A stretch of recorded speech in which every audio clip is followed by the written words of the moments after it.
अब इसी तरह से तुम्हारा हेलो एल्केन एवं हेलो एरिन, यहाँ से तुम्हारा ऑर्गेनिक का पहला चैप्टर स्टार्ट होता है। ठीक है, अब सबसे पहले तो हमको समझना होगा कि हेलो एल्किन और हेलो एरिन होता क्या है। हेलो एल्केन और हेलो एरिन, ठीक है, इन दोनों में जो मेन डिफरेंस होता है वो है एलिफेटिक और बेंजीन ग्रुप का। देख पहले हेलो एल्केन को समझ लो। हेलो एल्केन क्या होता है? हेलो एल्केन का दूसरा नाम क्या है? Alkyl halide. उसको सूचित किससे करते हैं? आर एक्स से। ठीक है, और ये जो आर है, इसी आर को कहा जाता है अल्काइल, और ये जो एक्स है इसको कहा जाता है हेलोजन। ठीक है, आगे लिखा हुआ है इसका समान सूत्र, अल्काइल का समान सूत्र होता है CnH2n+1, उसमें लगा देंगे X। अब X क्या है? X तुम्हारा एक अभिक्रियाशील समूह है। ठीक है, और ये समूह संख्या 17 होता है आवर्त सारणी के हिसाब से। उसके 4 तत्वों को मुख्य रूप से लिया गया है, क्लोरीन, क्लोरीन, ब्रोमीन और आयोडीन। ठीक है, यही दोनों मिलके R और X आपस में मिलकर बनता है RX, और उसी को हम लोग बोलते हैं हेलो एल्केन या अल्काइल हैलाइड। तो हेलो एल्केन उसका तुम्हारा IUPAC नाम में यूज होता है, और अल्काइल हैलाइड उसका किस नाम में यूज होगा? तुम्हारा कॉमन नेम में, उसका कॉमन नेम। ठीक है, तो हेलोजन का नामकरण कैसे करेंगे? तो हेलोजन को हम लोग दो तरीके से बोलते हैं, एक हेलो, एक हेलाइड। जो हेलो है उसको IUPAC रूप में बोलते हैं, और जो हेलाइड है उसको हम लोग कॉमन रूप में बोलेंगे। ठीक है, तो कैसे नाम होगा? जैसा नाम है उसी तरह से उसका सीरीज चलता है। एक नाम है हेलो, एक नाम है हेलाइड, और ये दोनों नाम किसका है? हेलोजन का। ठीक है, तो हेलाइड के लिए हम लोग जब यूज करेंगे तो इसको हम लोग कॉमन नेम के लिए रखते हैं, और IUPAC के लिए हेलो।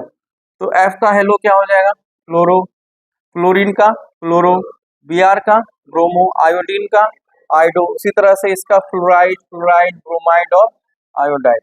आ गया समझ में? अब इसका नामकरण कैसे करते हैं? देख, अगर हम लोग क्लोरोमीथेन बोल रहे हैं तो इसका मतलब ये क्लोरो किसको सूचित करता है?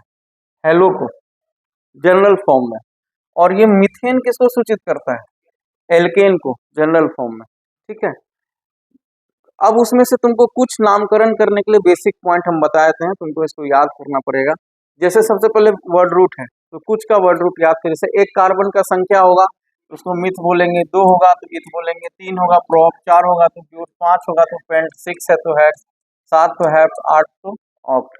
ये सब क्लास में पढ़ा चुके हैं पहले ही, ये चैप्टर खत्म हो गया है, लेकिन एक बार रिवीजन जब कर रहे हो तो इसको समझते हुए रिवीजन कर। एल्केन है तो अब एल्केन का नामकरण कैसे करते हैं हम लोग? एल्केन में 2 वर्ड है, एक है तुम्हारा अल्क, एक है तुम्हारा अल्क, दूसरा है एन।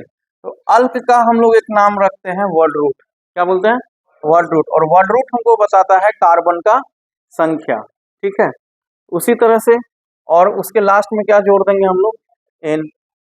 हाँ, एन, एन जोड़ देंगे। तो अल्क यानी कि वर्ड रूट हो गया, और उसमें हम लोग क्या जोड़ देंगे? एन। ठीक है, एल्केन का फॉर्मूला होता है CnH2n+2। स्ट्रक्चर पे बिठाओ, इस सूत्र पे बिठाओगे तो पहला कार्बन लेंगे तो उसमें एल्केन का जो फर्स्ट फैमिली का मेंबर होता है उसको बोलते हैं हम लोग मीथेन, और फॉर्मूला निकल के आएगा CH4। उसी तरह से C2 होगा तो C2H6, C3 होगा तो C3H8, 4 होगा तो C4H10, ब्यूटेन, प्रोपेन, इथेन और मिथेन। ये तुमको 4 इस तरह से याद करना है कि जैसे होठस्थ हो जाए कि 1 कार्बन का एल्केन क्या होगा? मीथेन। 2 कार्बन का एल्केन क्या होगा? इथेन, और उसका फॉर्मूला भी। इसको हम लोग C2H6 लिखो या इसको हम CH3CH3 लिखें, बात एक ही है। ठीक है, बात एक ही होता है। उसी तरह से अल्काइल हम लोग जिसको R से सूचित करते हैं, ये तुम्हारा इसमें भी देखो अल्क लगा हुआ। अल्क का मतलब ही समझना क्या होता है? वर्ड अल्क मतलब ही वर्ड रूट है। अल्क मतलब कार्बन का संख्या, सीधा सीधा अल्क मतलब कार्बन का। अब ये किसी में भी यूज होगा, एल्केनॉल हो या एल्केनोइक एसिड हो या एल्कोक्सी हुआ, हम लोग कहीं पे भी अल्क वर्ड आएगा तो उसको हम लोग क्या बोलेंगे? वर्ड रूट, यानी कार्बन का संख्या। अब जैसे यहाँ पे CnH2n+1 है, ठीक है, क्या है? CnH2n+1। ठीक, इसका ये किसका सूत्र हो गया? अल्काइल का। कार्बन का संख्या 1 बिठाओ, फॉर्मूला आएगा CH3। एक्चुअली में जो एल्केन है, सॉरी, जो एल्काइल है वो तुम्हारा एल्केन से बनता है। एल्केन से एक हाइड्रोजन को हटा दो, अपने आप तुम्हारा अल्काइल बन जाएगा। C2H6 होता है एल्केन का, इथाइल क्या होगा, C2H5, एक हाइड्रोजन को हटा देते हैं। उसी तरह से प्रोपाइल यानी कि किससे बना है, प्रोपेन से। प्रोपेन का फॉर्मूला होता है C3H8, उससे एक हाइड्रोजन को हटा दो, क्या हो जाएगा C3H7। इसको तुम यही चीज ना हम लोग लिखते हैं वहां पर रिएक्शन में CH3 CH2, इसके बाद जिसको जोड़ना होता है जोड़, ये CH3 CH2 ही है तुम्हारा इथाइल। अब आते हैं चैप्टर पर, हेलो एल्केन। तो हेलो मतलब आईपीसी नेम के लिए यूज करेंगे, और एल्केन मतलब तुमको पता है, ठीक है। सूत्र इसका क्या निकल के आता है, CnH2nX, यानी कि ये किससे मिलकर बना है, R और X से, यानी RX है ये, ठीक है। आईपीसी नेम हम लोग बोलेंगे इसको हेलो एल्केन, और कॉमन नेम बोलेंगे इसका अल्काइल हैलाइड।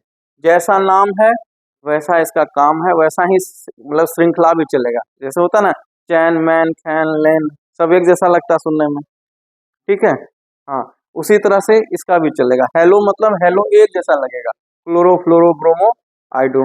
हेलाइड है तो एक जैसा लगेगा, मिथाइल, इथाइल, सॉरी क्या था, ब्रोमाइड, आयोडाइड, उसका क्लोराइड, फ्लोराइड, सब क्या है, एक जैसा है, ठीक है। उसी तरह से मिथाइल, इथाइल, प्रोपाइल, सब अल्काइल है तो सब एक जैसा है। एल्केन है तो मिथेन, एथेन, प्रोपेन, सब लग रहा है एक ही जैसा है, ठीक है। अब आईपीसी नेम जैसे हम लोग फर्स्ट कार्बन के लिए करेंगे तो एन का संख्या एक रखेंगे, तो क्या हो गया CnH2n+1। फॉर्मूला में पुट करोगे तो आ जाएगा CH3, और X के जगह पे क्या लिया गया है, Cl, ठीक है। क्या लिए हैं, Cl, तो CH3Cl लिखो या CCl लिखो, ठीक है। तुमको नामकरण में कोई हाइड्रोजन का योगदान नहीं होता है। अब इसका नाम क्या हो जाएगा, नाम क्या था याद है, हेलो एल्केन। तो हेलो क्या हो जाएगा, क्लोरो, एल्केन, यहाँ कितना कार्बन है, एक कार्बन है, तो क्या हो जाएगा मिथेन। इसी तरह से कॉमन नेम क्या हो जाएगा, अल्काइल, तो एक कार्बन का अल्काइल क्या बोलते हैं, मिथाइल। CH3 का नाम भी वैसे क्या है, मिथाइल, मिथाइल, और Cl को क्या बोलेंगे, क्लोराइड। उसी तरह से अगर सेकेंड कार्बन के ले लेंगे तो फॉर्मूला में तुम्हारा आ जाएगा N=2, उसको पुट करोगे तो आ जाएगा C2H5, X के जगह हम लोग ले लिए I, तो हेलो एल्केन, तो क्या हो जाएगा आइडो इथेन, इधर क्या हो जाएगा इथाइल आयोडाइड। बात समझ में आया, ठीक है। उसी तरह से C3 है, C4 है। अब उसके बाद आता है हेलो एरीन, जो इसका दूसरा शब्द था। हेलो एरीन मतलब क्या होता है, एरीन वर्ड लिया गया है बेंजीन ग्रुप के लिए, किसके लिए, बेंजीन ग्रुप के लिए। और हेलो मतलब तुमको पता है, ठीक है, हेलो कौन, वो वाला नहीं, हेलो हाँ, फ्लोरो, क्लोरो, ब्रोमो और आइडो। इसी तरह से इसका नाम हम लोग आईपीसी नेम क्या रखते हैं, हेलो बेंजीन, ठीक है। ये तुम्हारा बेंजीन का संरचना है, सूत्र होता है C6H6, ठीक है। प्रत्येक प्रत्येक कार्बन पर एक हाइड्रोजन होगा, और हाँ एक, हाँ, और दो कार्बन जो है वो डबल बॉन्ड से जुड़ा रहेगा अल्टरनेटली, मतलब एक डबल बॉन्ड फिर सिंगल बॉन्ड, एक डबल बॉन्ड फिर सिंगल बॉन्ड, इस तरीके से जुड़ा रहता है, ठीक है। अब यहाँ क्या हो जाएगा, ये हम इसमें Br जोड़ दिए, देखो यहाँ पे स्ट्रक्चर क्या है ओपीसी का, हेलो बेंजीन, तो हेलो मतलब Br का हेलो क्या हो जाएगा, ब्रोमो, इस बेंजीन को क्या लिख देंगे, बेंजीन। समझ में आया, ठीक है। अब हेलो एल्केन और हेलो एरीन के प्रकार, सबसे पहला प्रकार आता है तुम्हारा किसके आधार पे, संख्या के आधार पर। संख्या मतलब कि एक होता है तो हम लोग मोनो बोलते हैं, दो होता है तो डाई बोलते हैं, तीन होता है तो ट्राई बोलते हैं। मतलब इसमें हेलोजन की संख्या के आधार पर पूरे के पूरे हेलो एल्केन और हेलो एरीन ग्रुप का क्या होता है, प्रकार बनेगा, ठीक है। जैसे मोनो हेलाइड, मतलब मोनो मतलब एक, हेलाइड मतलब हेलोजन यानी क्लोरीन, क्लोरीन, ब्रोमीन, अगर एक होगा तो उसको बोलेंगे हम लोग मोनोहेलाइड। जैसे यहाँ पे CH3Cl, इसमें कितना है, एक ही है, तो इसमें क्या हो जाएगा CH3Cl। यहाँ क्या यहाँ भी एक ही है, लेकिन बेंजीन ग्रुप के साथ है तो उससे मतलब नहीं है तो संख्या एक ही, तो इसको हम लोग क्या बोलेंगे, मोनोहेलाइड। उसके बाद आते हैं डाइहेलाइड। डाइहेलाइड में तुम्हारा दो एक्स ग्रुप जुड़ा रहेगा, दो हेलोजन ग्रुप, लेकिन उसका अपना एक प्रकार है। क्या प्रकार है, एक को बोलते हैं हम लोग विसिनल डाइहेलाइड, और दूसरे को बोलते हैं हम लोग जेमिनल डाइहेलाइड। आगे पढ़ेंगे, एक को क्या बोलते हैं, जेमिनल डाइहेलाइड। तो विसिनल डाइहेलाइड किसको बोलते हैं, या विक हेलाइड किसको बोलते हैं, कि वैसे डाइहेलाइड एल्केन जिसमें दो हेलोजन ग्रुप कार्बन के साथ जुड़े होते हैं, ठीक है। लेकिन कार्बन के साथ तो जुड़े हुए हैं, लेकिन इसमें मेन पॉइंट क्या है, वो अलग अलग समीपस्थ कार्बन के साथ जुड़े होते हैं। सब तो कार्बन के साथ ही जुड़े हैं, लेकिन यहाँ जो दो हेलोजन ग्रुप है वो अलग अलग समीपस्थ मतलब नजदीक वाला, जैसे ये यहाँ जुड़ा हुआ है, ये यहाँ जुड़ा हुआ है, ठीक है, ये दोनों समीपस्थ जुड़ा हुआ है, दोनों अगल बगल का कार्बन है, ये हो गया विसिनल डाइहाइड। यहाँ भी ये दोनों अगल बगल का कार्बन है, ये भी हो गया विसिनल डाइहाइड। यहाँ पे भी ये दोनों अगल बगल कार्बन के साथ जुड़ा हुआ है ना, जुड़ा हुआ, ये हो गया विसिनल डाइहाइड। लेकिन इस एग्जांपल में एक यहाँ जुड़ा हुआ है, दूसरा एक कार्बन बीच में गैप है तब यहाँ जुड़ा हुआ है, तो ये विसिनल डाइहाइड नहीं होगा। समझ में आया? उसी प्रकार से तुम्हारा जेमिनल डाइहाइड, जेम हैलाइड बोलते हैं, इसमें तुम्हारा जो डाइहाइड हेलोजन है, यानी कि दो हेलोजन ग्रुप जो है वो कार्बन से जुड़ा होगा, लेकिन किस कार्बन से जुड़ा होगा? एक ही कार्बन से जुड़ा होता है, मतलब एक ही कार्बन पर दोनों हेलोजन ग्रुप होगा, जैसे यहाँ पर दिखाई दे रहा है। तो ये क्लोरीन यहाँ भी है और इसी कार्बन से ये वाला क्लोरीन भी जुड़ा होगा, इसको हम लोग क्या बोलते हैं? जेमिनल डाइहाइड। पूछा हुआ क्वेश्चन है बोर्ड एग्जाम। हेलोएरिन मतलब पता ही है, हेलोजन जुड़ा होगा, इसमें भी पोजीशन के हिसाब से इसका प्रकार होता है। इसमें टोटल तीन तीन जगह मिलेगा, टोटल कार्बन का 6 पोजीशन है जुड़ने का, ठीक है। एक जगह तुमको है 1 और 2 नंबर पे दो ग्रुप जुड़ सकता है हेलोजन का, ये डाइहैलाइड का प्रकार बता रहे हैं, ठीक है। यहाँ पे एक क्लोरीन यहाँ है, एक क्लोरीन यहाँ है, तो दोनों अगल बगल जुड़ा हुआ है, तो इसका पोजीशन है 1 नंबर और 2 नंबर, इसको हम लोग बोलते हैं ऑर्थो। ये देखा होगा पूरे ऑर्गेनिक केमिस्ट्री में काम में आया था ऑर्थो, ठीक है।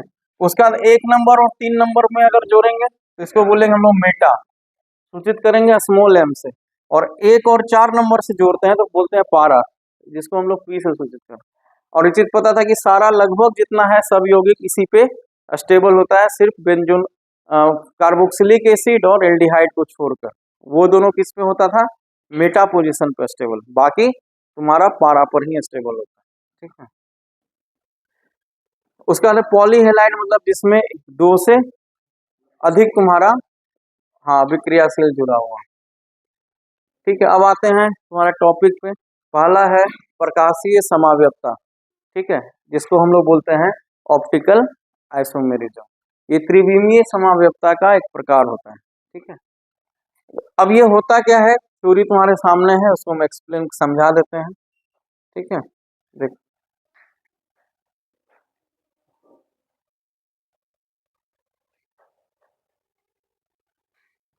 साधारण प्रकाश, ठीक है, किसको? साधारण प्रकाश हो गया मतलब ये वाला लाइट, जिसका लाइट सभी दिशाओं में जा रहा है। साधारण प्रकाश को जो हम निकोल प्रिज्म से गुजारते हैं, किससे गुजारते हैं? निकोल प्रिज्म से। तो यह निकोल प्रिज्म से गुजरने के बाद ये जो प्रकाश है साधारण प्रकाश एक एक खास प्रकाश में बदल जाता है, जिसको हम लोग बोलते हैं पीपीएल, प्लेन पोलराइज लाइट। क्या बोलते हैं इंग्लिश में? प्लेन पोलराइज लाइट, समतलीय ध्रुवीय प्रकाश। क्या बोलते हैं? समतलीय ध्रुवीय प्रकाश। और जब इसका होता है क्या कि यह एक ही डायरेक्शन में क्या होता है, प्रोपोगेट होते हुए आगे बढ़ता है, मतलब एक ही दिशा में जाता है, ठीक है। जब हम इसको किसी ऑर्गेनिक कंपाउंड से गुजारते हैं, कार्बनिक यौगिक से, तो ये जो पीपीएल में जो लाइट की दिशा है यह क्या होती है? बदल जाती है, यह घूमता है, या 2 दिशाओं में घूम सकता है, या तो बाएं या तो दाएं। अगर वो यौगिक इसको बाईं दिशा में घुमा रहा है तो वैसे यौगिक को हम लोग बोलेंगे लेवो रोटेटरी कंपाउंड। क्या बोलेंगे? लेवो रोटेटरी कंपाउंड, यानी बाएं दिशा में घुमा है, लेवो मतलब होता है बायां, ठीक है। तो हम लोग इसको क्या करेंगे? -L से डिनोट करते हैं। अगर वो दाईं दिशा में घुमा तो उसको हम लोग बोलते हैं डेक्स्ट्रो रोटेशन, यानी कि वैसे कंपाउंड को बोलेंगे हम लोग डेक्स्ट्रो रोटेटरी कंपाउंड। डेक्स्ट्रो यानी कि दायां, उसको हम लोग सूचित करेंगे किससे? +D से। यानी कि प्लेन पोलराइज लाइट जो है वो ऑर्गेनिक यौगिक में वो 2 दिशाओं में घुमा सकता है, या तो बायां या तो दायां। अगर बायां घूमता है तो हम लोग बोलेंगे क्या है, वो लेवो कंपाउंड है, दायां घूमता है तो वो डेक्स्ट्रो कंपाउंड, ठीक है। और अगर ये घटना किसी यौगिक में एक साथ होती है, और वैसा यौगिक जो दोनों घटनाओं को दर्शाता है, वैसे यौगिक को हम लोग बोलते हैं प्रकाशीय सक्रिय यौगिक। क्या बोलते हैं? प्रकाशीय सक्रिय यौगिक, ऑप्टिकल एक्टिव। और ऐसी घटना को ही बोलते हैं हम लोग प्रकाशीय समाव्यपता, जिसमें उसका संरचना सूत्र तो सेम रहता है, सॉरी, उसका आणविक सूत्र तो सेम रहता है, लेकिन उसके संरचना सूत्र में त्रिविमीय रूप में अंतर आ जाता है। एक बायां दिशा में घूमता है, दूसरा दायां दिशा में घूमता है। ठीक है, तो प्रकाशीय समाव यही चीज यहाँ पे लिखा हुआ भी है। ठीक है, थ्योरी में पढ़ोगे, जब किसी साधारण प्रकाश को किसी निकोल प्लेन से गुजारा जाता है तब वह समतलीय ध्रुवीय प्रकाश यानी प्लेन पोलराइज्ड लाइट में परिवर्तित हो जाता है। जब पुनः इस पीपीएल को किसी ऑर्गेनिक कंपाउंड से गुजारा जाता है तब वह बाएं और दाएं दिशा में घुमाव करता है। इस घटना को प्रकाशीय समावयवता कहते हैं, और जो यह यौगिक करता है उसको प्रकाशीय समावयवी यौगिक या प्रकाशीय सक्रिय यौगिक बोलता है। ठीक है, हो गया क्लियर। प्रकाशीय समावयवता का दो शर्त है मुख्यतः, क्या क्या। एक पहला शर्त है कि यौगिक के दर्पण प्रतिबिंब एक दूसरे पर अध्यारोपित नहीं होने चाहिए। मतलब अध्यारोपित का मतलब है कि उस पे इस तरीके से आ नहीं जाए, एक दूसरे के ऊपर समा नहीं जाए, चढ़ नहीं जाए, वो भी बराबर। जैसे अगर हम m को m के ऊपर रखेंगे तो पता चलेगा क्या, o को o के ऊपर रखेंगे पता चलेगा। बीच में तुम्हारा दर्पण लगा हुआ m ऐसा ही बनेगा, उसको उठा के इस पे रख दो, सेम हो जाएगा। तो हाँ हाँ हाँ, p में पता चलेगा, p का दर्पण प्रतिबिंब ऐसा बनता है, इसको उठा के इस पे रखो, उल्टा बैठेगा, बराबर ना बैठ रहा है। हम दोनों हथेली को कभी भी दर्पण पे रखना, इसका उल्टा प्रतिबिंब बनेगा, जब उसको इस पे रखोगे तो नहीं आएगा। ठीक है। और दूसरा है यौगिकों में कारेल कार्बन की उपस्थिति अनिवार्य है। कारेल कार्बन मतलब क्या होता है, एक ऑब्जेक्टिव भी पूछा हुआ है। ठीक है, और दूसरा इस 2 नंबर भी पूछता है कारेल कार्बन की उपस्थिति का क्या मतलब, यानी कारेल कार्बन किसको बोलते हैं। तो कारेल कार्बन किसे कहते हैं, तो किसी कार्बनिक यौगिक में जो उपस्थित केंद्रित कार्बन है, कौन सा कार्बन है, केंद्रित कार्बन है, वह अन्य भिन्न भिन्न 4 समूह से जुड़ा होना चाहिए। किससे जुड़ा होना चाहिए, भिन्न भिन्न 4 समूह से। तो जैसे यहाँ कार्बन हो गया, अब इस कार्बन से 4 बॉन्ड बनाएगा ये, लेकिन ये चारों बॉन्ड जो है ये सब अलग अलग होना चाहिए। यहाँ CH3 है, यहाँ H है, यहाँ Cl है, यहाँ OH है, सभी क्या है, अलग अलग। इसी को हम लोग बोलते हैं कारेल कार्बन।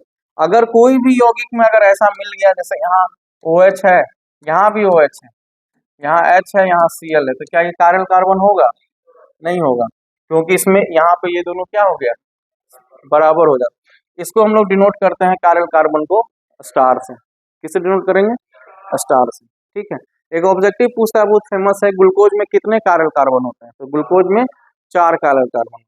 ठीक है, तो अब ये प्रकाशीय समावयवता का उदाहरण है, हम ले रहे हैं लैक्टिक एसिड। ठीक है, ऊपर COH है, इधर OH है, इधर H है, इधर CH3 है, बीच में कार्बन है। कार्बन तुम्हारा कैसा कार्बन है, ये कारेल कार्बन। ठीक है, अब यहाँ हम लोग लगा दिए दर्पण, इसका प्रतिबिंब बनेगा। प्रतिबिंब कैसा बनेगा, ऐसा बनेगा। अब इस प्रतिबिंब में खास बात क्या है कि अगर हम इसको इस पे रखेंगे तो क्या यह अध्यारोपित होगा, नहीं होगा। इसका मतलब शर्त का पालन हो रहा है। और दूसरा, इसमें कारेल कार्बन है तो दूसरे शर्त का भी पालन हो रहा है, यानी कि प्रकाशीय समावयवता को दर्शाएगा। कैसे दर्शाएगा, दिखाई दे रहा होगा।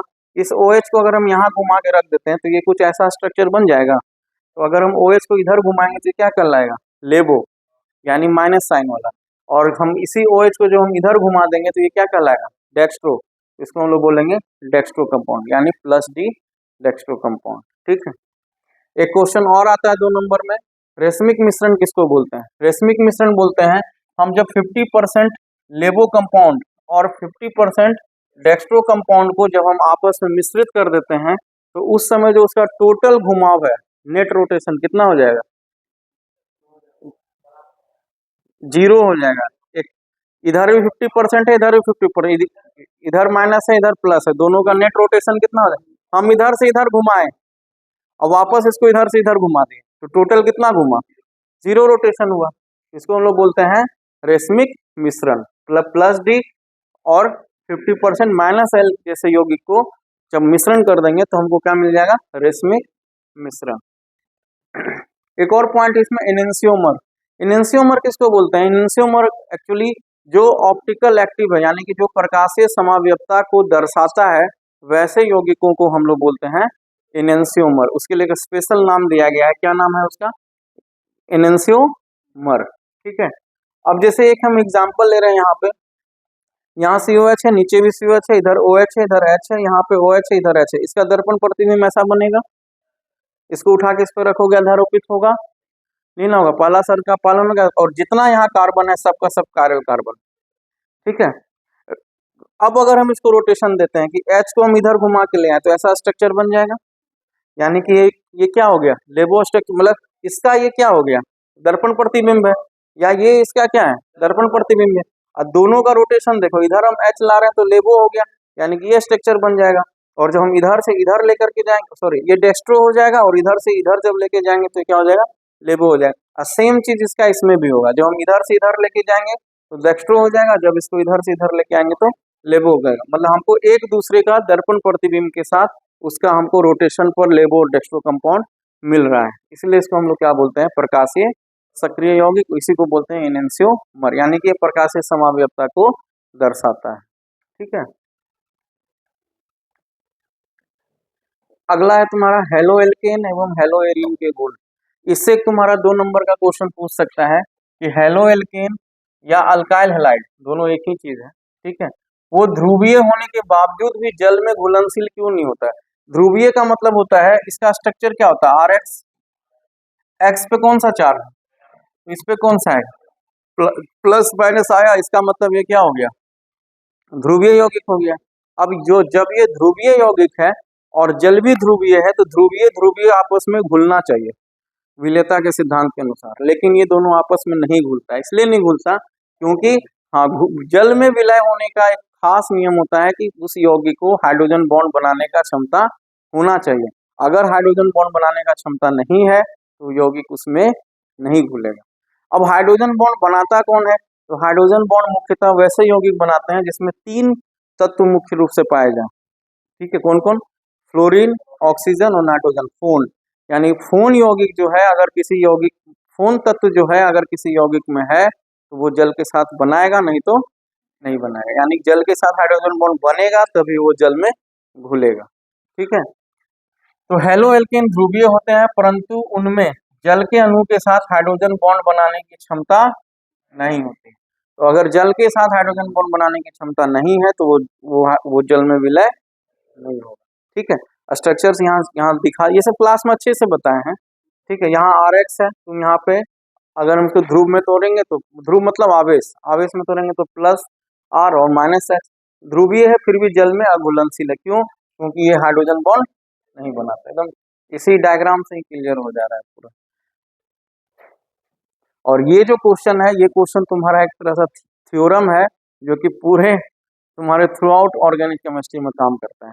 ठीक है, कि पारा पोजीशन हम लोग हमेशा बना करके उसको स्टेबल कर देते थे ना, आखिर क्यों कर देते थे, उसी का आंसर क्या है, इसका आंसर कि इसका क्वेश्चन है पारा हेलोएरिन का गलनांक ऑर्थो और मेटा से अधिक क्यों होता है। ठीक है, तो जो जो तुम्हारा पारा हेलोएरिन है, यानी पारा पोजीशन क्या हो जाएगा, 1 नंबर और सीधा 1 नंबर और सीधा नीचे 4 नंबर, 2 नंबर कैसे सीधा, इसके दोनों तरफ के कारण क्या होता है, एक सिमेट्रिकल संरचना बनती है। कैसी संरचना बनती है, सिमेट्रिकल, यानी सममित संरचना बनती है। और सममित संरचना बनने के कारण इसमें दोनों ओर से अधिक विद्युत ऋणात्मकता होने के कारण समान आकर्षण बल से फोर्स लगता है, जिससे उसको क्या मिलता है, बहुत ज्यादा मजबूती मिल जाता है, और इस कारण से यौगिक क्या होते हैं, अस्थायी हो जाते हैं। ठीक है, क्या आ गया, इसका मतलब क्या हुआ कि सममित संरचना का निर्माण करता है जिससे इनके दोनों बंधन मजबूती से आकर्षण बल का कार्य करते हैं और आबंध की प्रबलता क्या होती है, बढ़ जाती है, इसलिए वो यौगिक क्या होते हैं, अस्थायी हो जाते हैं। ठीक है, वैसे ही इसलिए वो यौगिक क्या होते हैं, अस्थायी हो जाते हैं। हेलो एल्किन बनाने की विधि, अब आ गया, क्या थक गया, अब आ गया हेलो, थक गया तो आगे से हम ऑनलाइन कल आओगे ना, हाँ तो कल क्लास में इससे आगे पढ़ा, जहां तक हो पाएगा बता देंगे, उसके बाद ऑनलाइन बता देंगे। हाँ, अभी आधे घंटा हुआ, हाँ तब तो इन लोग का क्या है, सबका मुंह उड़ गया, भूख लग गया सबको। अच्छा हमको पानी पिला था, क्या तो उसमें बोतल होगा, हम ही थक गए बेटी, हम रोक देते हैं।